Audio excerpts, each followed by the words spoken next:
পশ্চিমবঙ্গে ভোটের পর ৩৬ পুশ ইন চেষ্টা ব্যর্থ বললেন স্বরাষ্ট্রমন্ত্রী।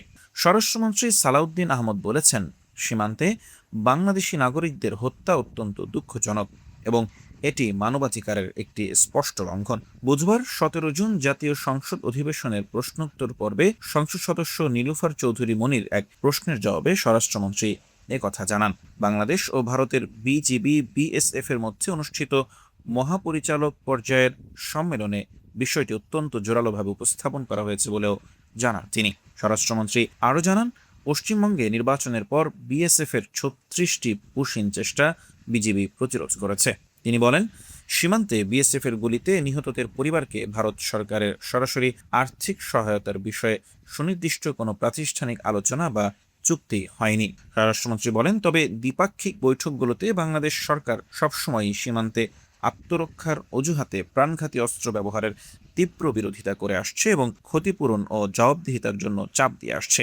তিনি আরও বলেন, সীমান্ত হত্যার ঘটনা কমাতে ঝুঁকিপূর্ণ ও সংবেদনশীল সীমান্ত এলাকায় বিজিবি ও বিএসএফ এর যৌথ নৈশ টহল বাড়ানো হয়েছে। সীমান্তে যে কোনো অনাকাঙ্ক্ষিত ঘটনা ঘটলে কোম্পানি বা ব্যাটালিয়ন কমান্ডার পর্যায়ে দ্রুত পতাকা বৈঠকের মাধ্যমে পরিস্থিতি নিয়ন্ত্রণে আনার ব্যবস্থা বাস্তবায়ন করা হয়েছে।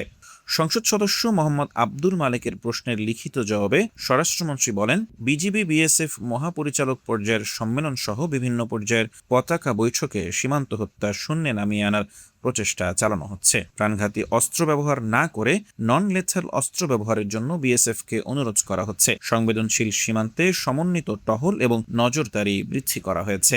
সালাউদ্দিন আহমদ জানান, ঝুঁকিপূর্ণ সীমান্ত এলাকাকে উচ্চ ঝুঁকিপূর্ণ অঞ্চল হিসেবে চিহ্নিত করে সাধারণ মানুষের চলাচল নিয়ন্ত্রণ করা হচ্ছে। বিওপির আওতাধীন ৫-৭ কিলোমিটার দায়িত্বপূর্ণ এলাকায় বিজিবি দিনরাত ২৪ ঘন্টা নিরাপত্তা নিশ্চিত করছে। সীমান্ত হত্যা ও পুশ ইন বন্ধে সীমান্তের গুরুত্বপূর্ণ পয়েন্টে স্থায়ী বা অস্থায়ী পোস্ট নির্মাণ করা হয়েছে এবং মাদক ও চোরা কারবারের রুট বন্ধ করতে রাতের টহল বাড়ানো হয়েছে। স্বরাষ্ট্রমন্ত্রী বলেন, সীমান্তের নদী ও দুর্গম পাহাড়ি এলাকায় আধুনিক নজরদারি প্রযুক্তির সর্বোচ্চ ব্যবহার নিশ্চিত করা হচ্ছে। রাত বা ঘন কুয়াশার সুযোগে পুশ ইন, মাদক বা চোরা কারবার বন্ধ করতে thermal imager, night vision device ও সিসিটিভির মাধ্যমে পর্যবেক্ষণ করা হচ্ছে। সংবেদনশীল এলাকায় ড্রোন নজরদারির মাধ্যমে অবৈধ অনুপ্রবেশ ও সীমান্তে অপরাধের চেষ্টা তাৎক্ষণিকভাবে নস্যাৎ করা হচ্ছে।